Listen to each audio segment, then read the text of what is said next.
Friends, आज की video में हम बात करेंगे ऑस्ट्रेलियन राइटर जर्मीन ग्रीयर की एक ऐसे के बारे में जिसका नाम है अ चाइल्ड इज़ बॉर्न, यानी एक बच्चे का जन्म हुआ।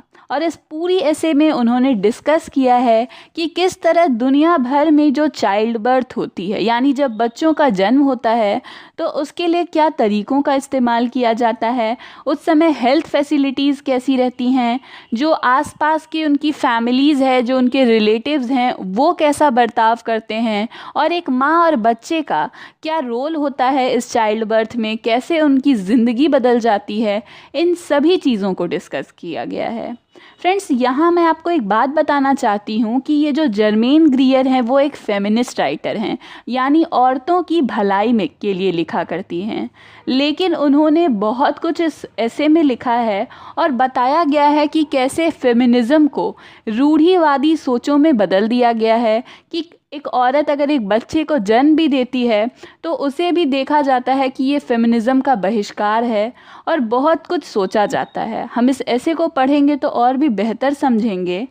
तो चलिए फ्रेंड्स, आगे बढ़ते हैं। बात करें जर्मीन ग्रीयर की तो वो एक ऑस्ट्रेलियन राइटर और पब्लिक इंटेलेक्चुअल हैं। उनका जन्म हुआ है 29 जनवरी 1939 में। साथ ही वो रैडिकल फेमिनिस्ट मूवमेंट, जो कि latter half of the 20th century में बहुत फेमस थी, उसमें इन्होंने बहुत ज़्यादा वर्क किया है। और इनकी फेमस वर्क्स में the female eunuch, sex and destiny, the politics of human fertility, the change, ये सभी शामिल हैं। और फ्रेंड्स, ये जो हमारी ऐसे है जो अभी हम डिस्कस कर रहे हैं, ये इनकी वर्क सेक्स एंड डेस्टिनी इसी का एक हिस्सा है। तो चलिए फ्रेंड्स, अब आगे बढ़ते हैं और इसे समझने की कोशिश करते हैं। इसकी शुरुआत में ही राइटर जो हैं वो हमें ये कहती हैं कि जो हमारी ट्रेडिशनल सोसाइटीज़ थी, यानी इस मॉडर्न सोसाइटी से पहले जब बच्चों का जन्म हुआ करता था तो वो भले ही ज़्यादा साइंटिफिक नहीं था, ज़्यादा हेल्दी नहीं था। और इसमें क्या होता था कि जो मॉर्टैलिटी रेट है, यानी औरतों का मरना या बच्चे का मरना उस बर्थ के दौरान, वो ज़्यादा कॉमन था। लेकिन उसमें कुछ ऐसी चीज़ें भी थी जो इस प्रेगनेंसी को, ये जो औरतों के लिए प्रेगनेंसी का समय होता है, उसे अच्छा बनाती थी। इसका एग्ज़ाम्पल दिया जाता है कुछ रिचुअल से, यानी कुछ रस्मों से जो पुराने समाज में किया जाता था, या जो अभी भी बहुत हद तक हमारी इंडियन सोसाइटी में तो ज़रूर ही फॉलो किया जाता है। जैसे औरतों को बताया जाता था कि उन्हें क्या क्या नहीं करना है, किन चीज़ों को करना उनके लिए घातक हो सकता है। अब आज के ज़माने में हम भले ही माने कि ये सारी चीज़ें बकवास हुआ करती थी या इनका सोच जो है वो पिछड़ा हुआ था, लेकिन उस समय में कि ये जो बातें हैं ये औरतों को थोड़ी एक कॉन्फिडेंस देती थी कि हाँ, मुझे पता है मुझे ये चीज़ें नहीं करनी हैं, ऐसा करने से मेरे साथ कुछ गलत हो सकता है। साथ ही बताया जाता है कि प्रेगनेंसी के दौरान बहुत सारी सेरेमनीज़ होती थी, जैसे अभी भी गोद भराई होती है। तो इन सब कुछ में क्या होता था, जो औरत की फैमिली हुआ करती थी, उसके हस्बैंड, उसके जो इन लॉज़ हैं, सास ससुर और जितने भी लोग हैं उसके परिवार के, वो सब मिलकर इस तरह की सेरेमनी को सेलिब्रेट करते थे। तो ऐसे सिचुएशन में क्या होता था कि उस औरत को महसूस होता था कि वो अकेली नहीं है, उसका पूरा परिवार उसके साथ खड़ा है और ये उसे एक तरह का सपोर्ट देता था। उसका मन को संतुष्टि मिलती थी कि हाँ, मैं अकेली नहीं हूँ, कुछ गड़बड़ हुई भी तो मेरा परिवार है मेरे साथ। लेकिन साथ ही ये जो ट्रेडिशनल सोसाइटीज़ थी, इसमें बहुत सारी अंधविश्वास भी थे। जैसे कहा जाता था कि बच्चे के जन्म से पहले उसकी ज़रूरत की चीज़ों को नहीं खरीदना चाहिए, क्योंकि ये बैड लक होता है, अपशकुन होता है।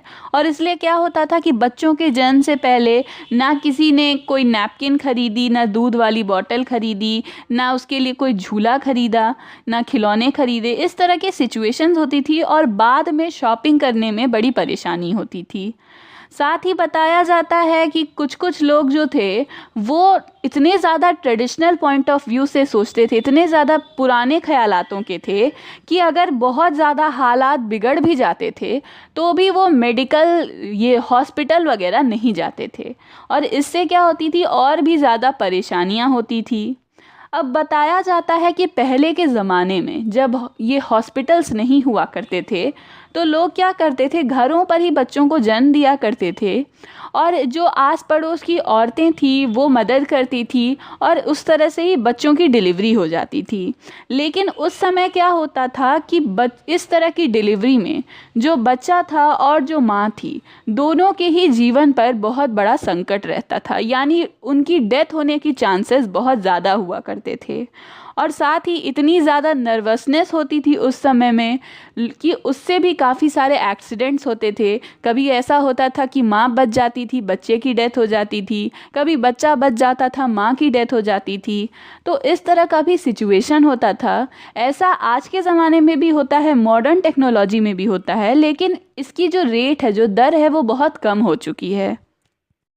अब आगे बताया जाता है कि एशियन जो कंट्रीज़ हैं या हमारी सभ्यता या थोड़ी बहुत अफ्रीकन सभ्यताओं में भी क्या होता है कि जब एक लड़की की शादी होती है तो वो पूरी तरह से अपने ससुराल में एक्सेप्ट नहीं की जाती है।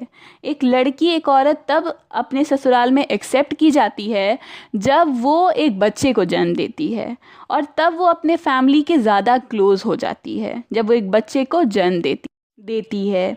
साथ ही बात की जाए उस औरत की, तो इस तरह के सिचुएशन में ज़्यादातर उस औरत की जो होती है वो अरेंज्ड मैरिज होती है, लव मैरिज नहीं होती है।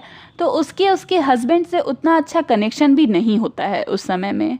इसलिए वो औरत भी चाहती है कि हाँ, उसे भी एक बच्चा हो, वो भी एक बच्चे को जन्म दे, क्योंकि एक माँ और बच्चे का जो रिलेशन होता है वो सबसे ज़्यादा गहरा, सबसे ज़्यादा इंटीमेट होता है।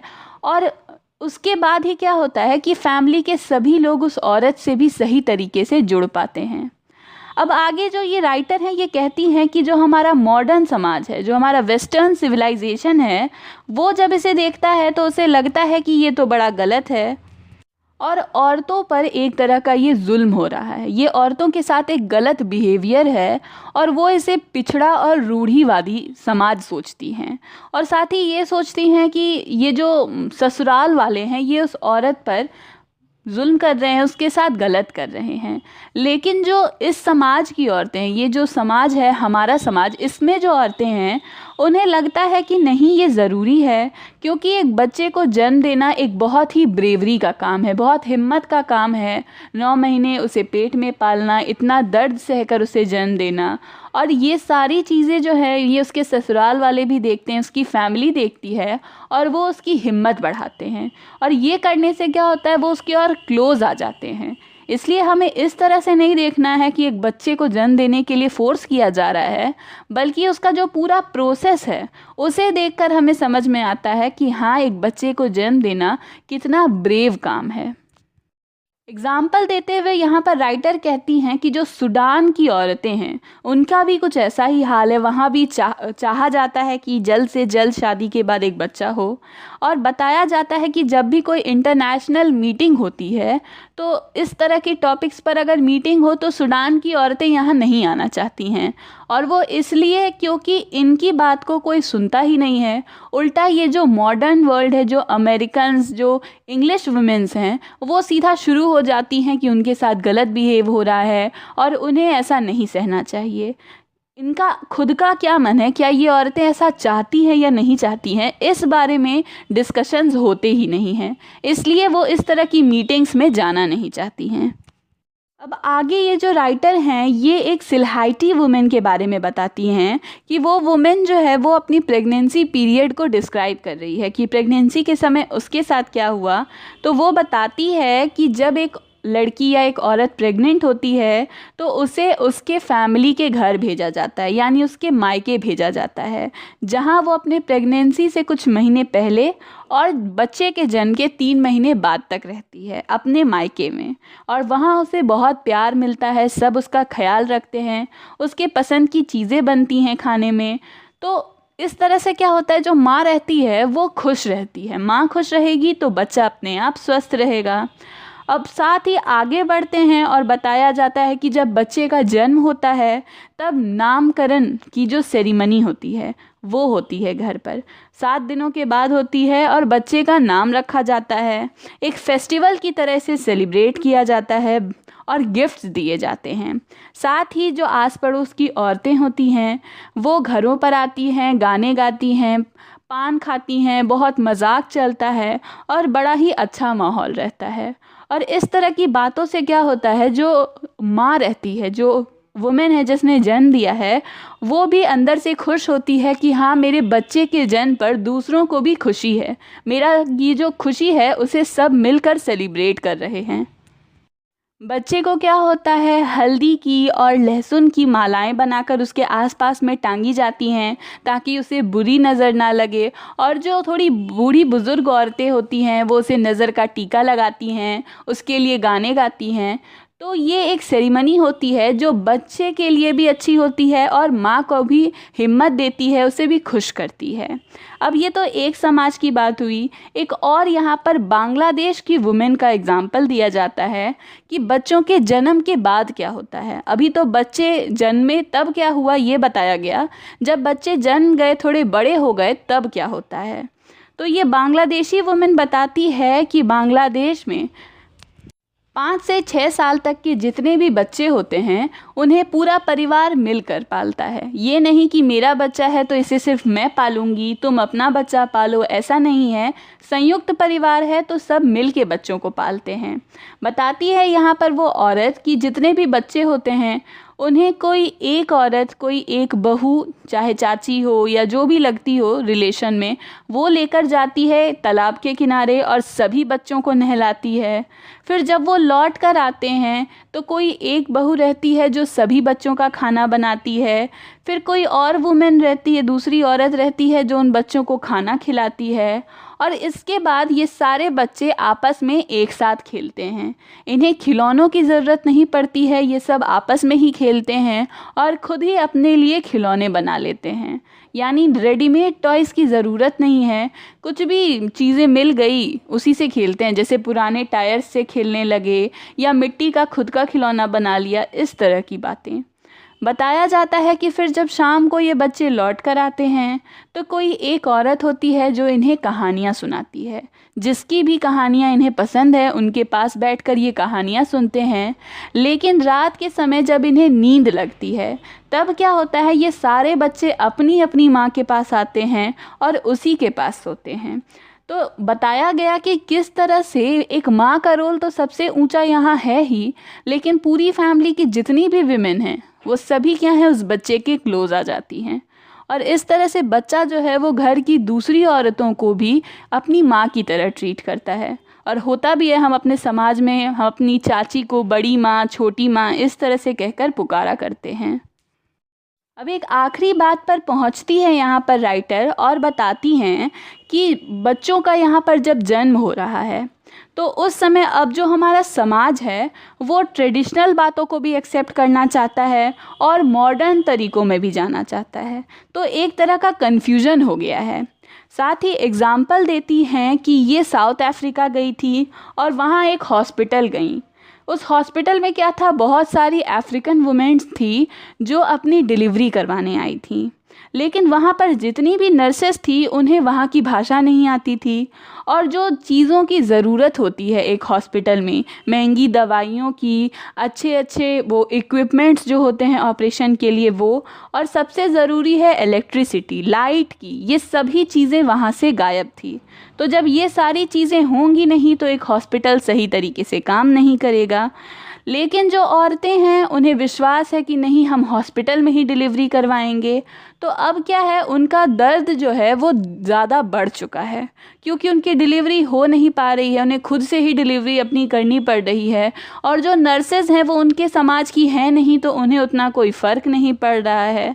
और यहाँ पर राइटर कहती हैं कि बड़ा ही डरावना और दर्दनाक नज़ारा हो जाता है ये, और वो चाहती नहीं है कि किसी भी औरत को इस तरह की सिचुएशन से गुज़रना पड़े। तो राइटर यहाँ पर आगे कहती हैं कि हमें ज़रूरत है कि जब एक औरत प्रेग्नेंट हो, जब वो एक बच्चे को जन्म दे तो उसे मोटिवेट करें, उसका ख्याल रखें, उसे हिम्मत दें। क्योंकि ये उसके लिए ज़रूरी है। अगर ये एक औरत फील करेगी कि उसका बच्चे को जन्म देना किसी को खुश नहीं करता है, उल्टा सबके लिए ये एक परेशानी का कारण है, तो वो क्या होगा, वो औरतें जो है वो बच्चों को जन्म देना नहीं चाहेंगी। वो नहीं चाहेंगी कि इस दुनिया में कोई बच्चा आए जिसका कोई स्वागत नहीं करना चाहता हो। और साथ ही यहाँ पर ध्यान देना होगा कि हम उस औरत की डिलीवरी को भी तैयार हो, यानी सही तरीके से कहाँ ले जाना है, कौन से हॉस्पिटल में डिलीवरी करनी है, कौन कौन सी औरतें उसके साथ रहेंगी, इस तरह की बातों को पहले से डिसाइड करके रखना चाहिए। वरना क्या होता है कि औरतों के मरने के चांसेस या बच्चे के मरने के चांसेस बहुत बढ़ जाते हैं। और यहाँ पर ये सभी चीज़ें देखकर जो आने वाली पीढ़ी की औरतें हैं वो बच्चों को जन्म देना नहीं चाहेंगी। इसलिए ज़रूरी है कि हम पूरी तरह से तैयार रहें तब जब एक औरत एक बच्चे को जन्म देने वाली हो। यहाँ पर फ्रेंड्स ये ऐसे ख़त्म होती है, छोटी सी ऐसे है लेकिन बड़ी ही गहराई की बात कही गई है। आई होप अब सभी को क्लियर हुई होगी। तो फ्रेंड्स ये थी जर्मेन ग्रीयर की ऐसे अ चाइल्ड इज़ बॉर्न। अगर आपको वीडियो पसंद आई तो प्लीज़ लाइक, कमेंट और शेयर करें।